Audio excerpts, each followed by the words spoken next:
Good afternoon, ladies and gentlemen. Today we are going to finish out the rest of Genesis 48, which is verses 17 through 22, so not that long. Anyway, hope you all had a chance to catch up and watch whatever videos y'all hadn't watched. Anyway, so just to give some background from yesterday, we read verses 1 to 16, and this was basically Jacob blessing his two grandsons from Joseph, Manasseh and Ephraim. But if you remember, Jacob essentially I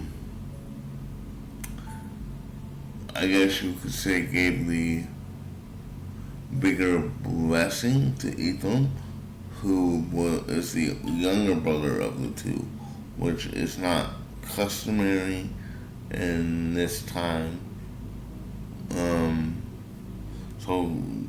And now we're going to see kind of Joseph's reaction to this and kind of see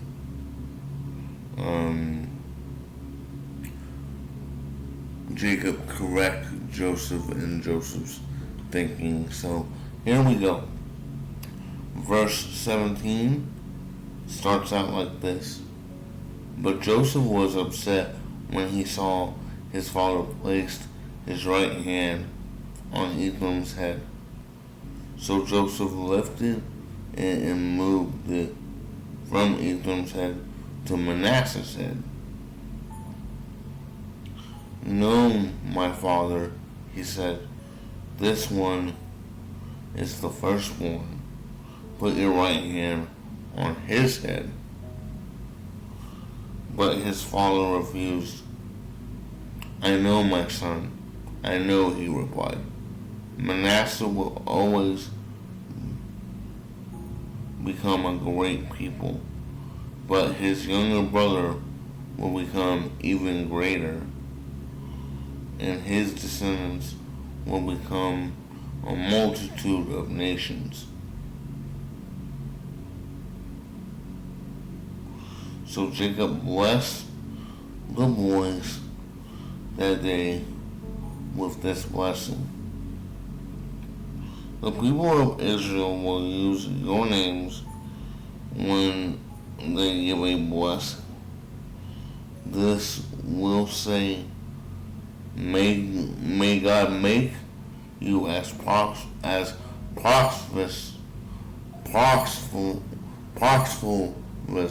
sorry guys, as Ephraim and Manasseh.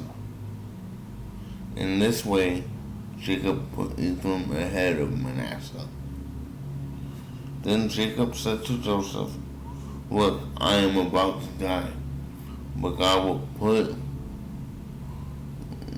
will be with you and will take you back to Canaan, the land of your ancestors, and beyond what I have given your brothers. I am giving you an extra portion of the land that I took from the Amorites with my sword and bow. Alright guys, so that was the end of 48. Not much happened. Well, a lot happened there, but like in terms of the number of verses, it wasn't much. I want to talk about what did happen here, though. We see that Joseph became upset because even though Jacob was blessing both boys,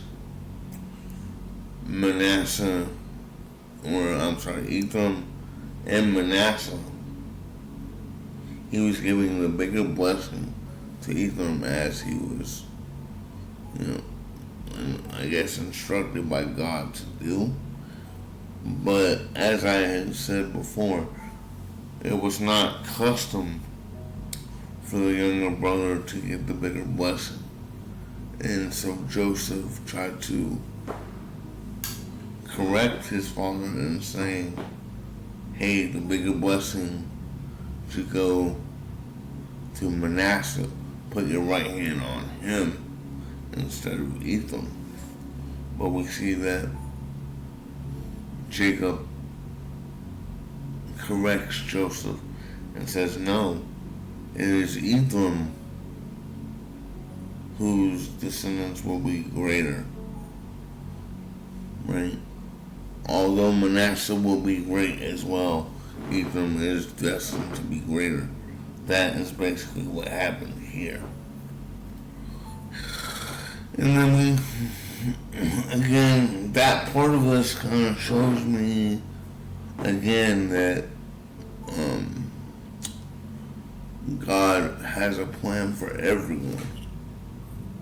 And it doesn't matter if you're the firstborn, the secondborn, whatever. If He has a great plan for you, you are destined for that plan. You know, think about, and I know this is going away from the story of Joseph, but think about David. He was the youngest of many, many brothers, and yet it was David that was destined to become king of Israel, chosen by God. So again, it doesn't matter if you're the firstborn or the lastborn. You know, whatever destiny God has for you, He will make sure it is, you know, seen through. And it might not be a month, a year. It might be years in advance. I mean, again, going back to David, I think David was like 9 or 10, somewhere in that range, when he was anointed king. But yeah, he didn't become king right away. It took years. And so in this way, this is once again a reminder for Joseph that God's blessing doesn't have any kind of restriction, whether it be an age restriction, a time restriction, whatever that might be. So I think the best thing to take away from this is to remember that God's blessings will come, you know, and they'll go to who they're supposed to go to. You know, we can't force God's blessings, a certain blessing upon someone if it isn't meant for them. You know, and much like, you know, whatever blessings that we might have, we can't force God to give it to us when we want it. You know, we live in what I like to call a microwave society, right? What do I mean by that? I mean, we live in a society where we want something done and we want it now. You know, that's why we call it microwave. Think about when you're popping popcorn in a microwave, you know, it takes just minutes for that popcorn to be ready to be eaten, right? Or when you're warming something up in a microwave, you might warm it up for a minute, maybe 2 minutes, depending on what it is. But after that minute or two, it's ready to be eaten. Well, God doesn't live by microwave society. He lives by His own rules. And so, you know, when he believes that you're ready for that blessing, that is when it will come. And then the bottom part of this part of the story is, you know, again, Jacob preparing Joseph for the mission that he has requested of him to bring his body back to Canaan once Jacob is to pass on, right? He's telling him, look, I have set apart land in the land of Canaan for you and your brothers. But when you bring me home, when you bring me back, just know that you will have a greater piece of land. So, you know, we see that even in preparing for his death, God is allowing Jacob to bless Joseph even more than Joseph's already been blessed. Think about it. Joseph went from being a slave to being Potiphar's right hand man, to being a prisoner, to being, the right hand man of the prison guard or prison warden, as we would call it in today's society, to being the right hand and second in charge of all of Egypt. All these things were great blessings that Joseph had to sit and be prepared for. And now, given all these blessings, the children, the two children, the Egyptian wife, all these things that God gave to Joseph already, and God is allowing Jacob to be the vessel for God telling Joseph, hey, I have more for you in the land of Canaan. I have more blessings. So again, I think this kind of teaches us that as we go along in life, the more we listen to God and obey what he tells us to do, the more blessings that he will bestow upon us. So, that's kind of what I got from that part of it. Tomorrow we will go into chapter 49, which is almost the end of Joseph's story. There's one more chapter in Joseph's story that will be chapter 50, but we're kind of getting towards the end. So with that being the case, I think after I finish Joseph's story, I'm going to go into probably Moses, the book of Exodus and kind of that thing, and maybe, go through his life. Although we see the end of his life goes to a different book, and that's fine. I'll go through that as well, if that's what you guys want to hear me talk about.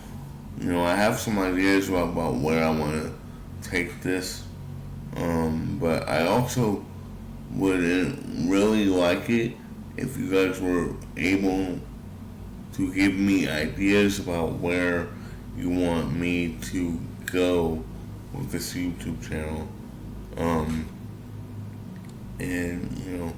Because I want to hear from you guys. What do you guys want to hear from me? I don't want it to just be me. I want to interact with you guys.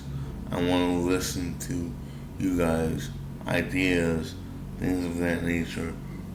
Ideas about where I can go, ideas about other topics I can talk about on here. Again, just a reminder, I'm also going to be probably doing videos. I'm going to pick a day for scripture. Probably, again, Fridays. And call that Faithful Fridays. And then I want to pick another day where I can go into another topic, but that is going to be, again, I want to hear from you guys.